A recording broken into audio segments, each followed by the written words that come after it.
Hey Chris, Susie B here. I'm going to give a quick rundown, follow up to our discussion today. So I got logged into Canvas. Woot woot. It was a security issue from the open network using Aggie Air. But that said, I am logged in. And so I directed you to your profile or your account. You go to Settings. And when Settings opens up, you'll see there's a section Web Services. And the web services that if they're not registered, they'll be over here on the right under Other Services, and then as it says here, click on any service below to register. My Google Drive is already registered, and it is tied to my suceppib at nmsu.edu. And then if I wanted to remove it, it's very easy. You can unregister service. So once you register, it'll move from Other Services to Registered Services. So that's the down and dirty on that. Just make sure you use your correct Google account email, whatever it is. So that said, I'm going to go to my playground. And this is just a development course shell where I practice stuff and try things out. And over on the left-hand side on the menu, here is collaborations. Now, it won't necessarily automatically appear on your menu. In order to activate it in your course, you will have to go to the course and settings. And in settings, under navigation, which is one of the tabs here at the top, this is where you turn your tools off and on. So my collaborations is turned on, which means it's up here at the top in the group that of all my online or turned on tools. Yours is probably potentially down here in the bottom, and you have to drag the items here away from here to the top to activate them for students. So this is probably old stuff for you, but if my collaborations was here, I'd click on it and just drag and drop it up here to be able to bring it into the course in the course menu. All right, so once you're in collaborations, you click on it and you can see I have some collaborations, current collaborations already started. And it's as simple as start a new collaboration in the upper right hand corner. And well, now you have an option to use Microsoft Office 365, but I'd highly recommend Google Docs because I suspect the learning curve will be a lot less steep. You actually name your document.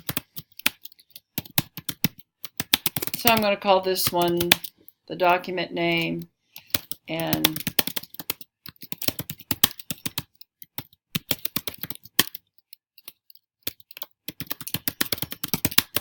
you can always put your little description in there.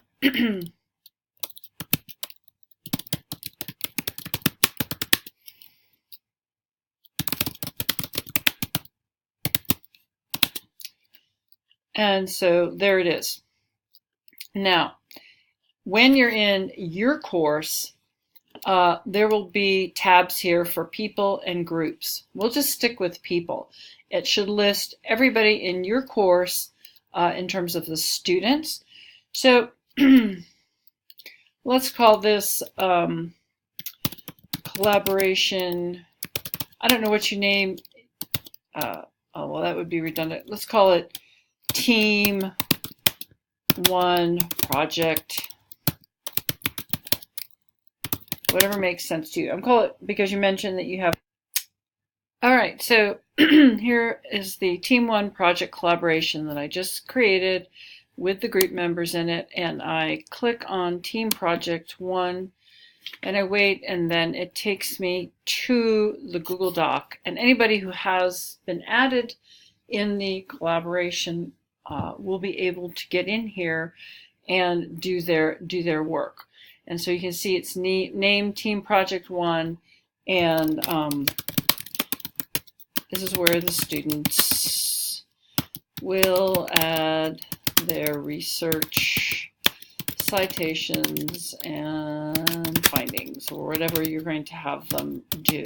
So that's one way they can be working in the cloud in their small groups and have a space that's just for them. And then you will be able to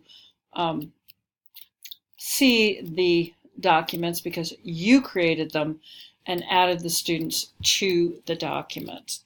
So you can check on what they're doing.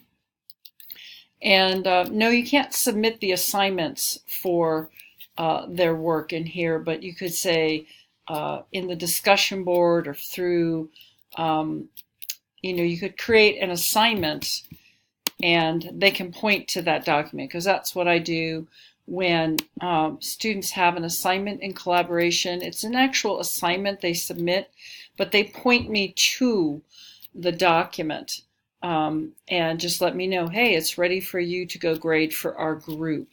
And of course you can set up your groups in your grade book. So that's convenient because then it grades everybody all at once. You of course set that up through your grade book. Now another thing you can do with the cloud and the fact that you now have, students have fluency, most of them, with YouTube, and I'll demonstrate it actually with this recording, is I'm making this recording in Screencast-O-Matic, but I have my Screencast-O-Matic account tied to my YouTube channel, and I can post this video and share it with you and embed the YouTube video in a module or on a page or wherever. So I'm going to actually go to modules. Let's see if I can do this on the fly. And I am going to, let's see, let's go to the learning guide. It's already a page.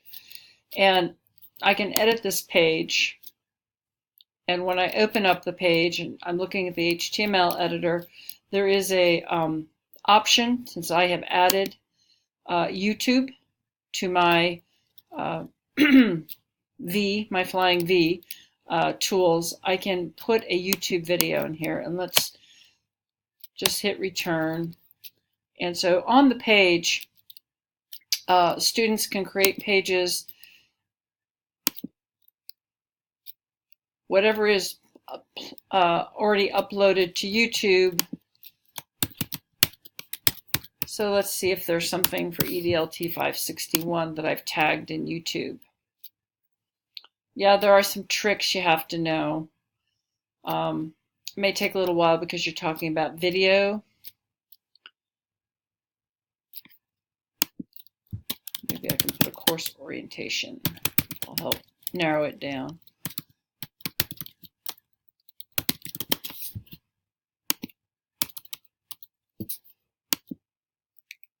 It's searching. So while it's searching, I'm just going to pause the video. Okay, so I am going to do a quick demo. I can't really show you at this point because it happens automatically from Screencast-O-Matic.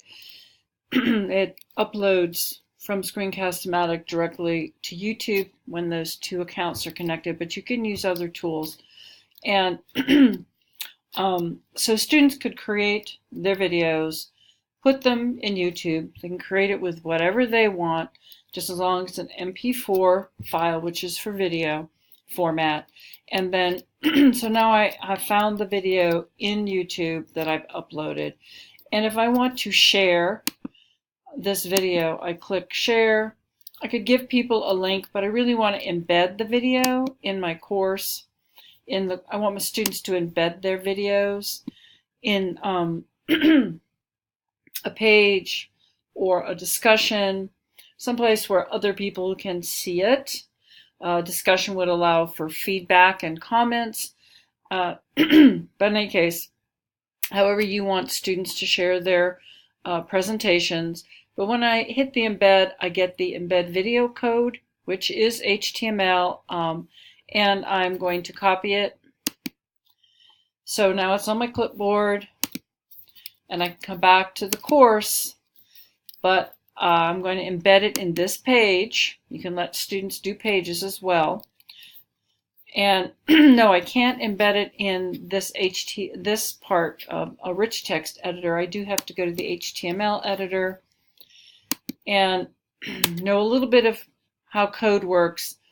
I want it to go after the unit overview. And so the stuff that's on my clipboard, I paste it in there. and I save it. And there's the video code that's now embedded. So my student group's video is now posted Welcome in everybody the space to my course provided. tour for EDLT And research. so students can be presenting to each other asynchronously on their own time as an assignment and providing feedback via whatever mechanism if that's going to be part of the assignment. So I'm at 10.5 minutes and counting, but this is the drive-by. It's a matter of just knowing a few little tricks, and hopefully that gave you a quick little overview of how to get collaborations going and how to register your Google account so you can get the collaborations, and how to assign students, how easy it is for them to get there, and then also how you can add video. Ciao.